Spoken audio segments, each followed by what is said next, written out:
આવનાર નવરાત્રિના તહેવાર અનુસંધાને જામનગરના શહેર વિભાગમાં અલગ અલગ પ્રાચીન ગરબીઓ, સોસાયટીના ગરબાઓ તેમજ સાર્વજનિક તથા કોમર્શિયલ ગરબાઓ થનાર છે. તે બાબતે તમામ આયોજકો દ્વારા પોતાના સ્તરેથી તમામ પરમિશન માટેની અરજીઓ, એનઓસી માટેની કાર્યવાહી અને નગર ડિપાર્ટમેન્ટની કાર્યવાહી ચાલુમાં છે.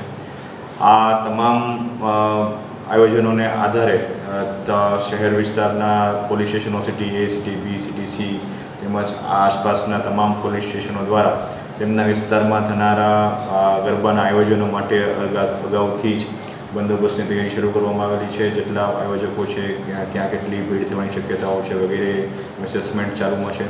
તેમજ આ આયોજન દરમિયાન નગરજનો આનંદ અને ઉત્સાહપૂર્વક નવરાત્રિનો તહેવાર ઉજવી શકે અથવા તો માતાજીની આરાધના કરી શકે તે માટે આપણા પોલીસ સ્ટેશન દ્વારા અલગ અલગ સી ટીમો બનાવવામાં આવેલ છે.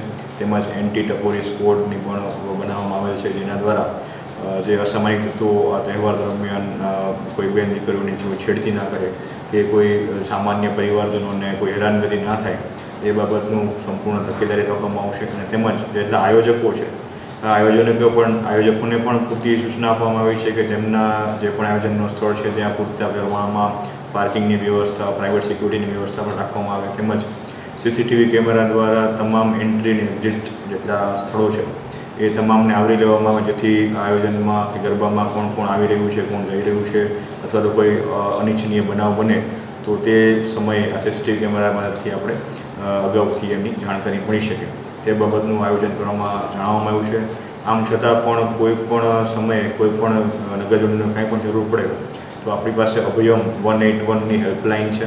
આ હેલ્પલાઇન અથવા તો જે પોલીસ કંટ્રોલ છે 100 પોલીસનું, એમાં પણ આપ જાણ કરી શકો છો. તાત્કાલિક તમામ બનતી મદદ કરવામાં આવશે અને કાયદો અને વ્યવસ્થાની દૃષ્ટિએ આપના કોઈ પણ સૂચનો હોય તો આવકારીએ છીએ. કુલ કેટલી અરજીઓ કેટલી મંજૂર કરવામાં આવી? જે આ પરફોર્મન્સ લાઇસન્સનું કામગીરી એસડીએમ કચેરીએથી થતી હોય છે, એટલે તમામ આયોજકો દ્વારા પહેલાં કલેક્ટર સાહેબની કચેરી મારફતે અત્રેની કચેરીએ મોકલવામાં આવશે. જેટલી પણ અરજીઓ છે તે પોલીસ સ્ટેશન દ્વારા તેના અભિપ્રાય મેળવી અને આગળની કાર્યવાહી હાથ ધરવામાં આવશે. ટીઆરપી ગેમ ઝોન પર કંઈ વધુ સુરક્ષા? હા, જે રાજકોટનો જે બનાવ હતો ટીઆરપી ગેમ ઝોન, ત્યારબાદની જેટલી પણ અરજીઓ છે તેમાં મોટાભાગે સરકારશ્રીના નીતિ નિયમો અને ગાઈડલાઇન મુજબ જે ફાયર એનઓસી હોય છે, ઇલેક્ટ્રિક એનઓસી હોય છે, સ્ટ્રક્ચરલ સ્ટેબિલિટી હોય છે, ઇન્સ્યોરન્સની પોલિસી હોય છે, આ તમામ બાબતો સરકારશ્રીના અવારનવાર જે પરિપત્રો થતા હોય છે અને ગાઈડલાઇન હોય છે એ મુજબ કરવામાં આવશે.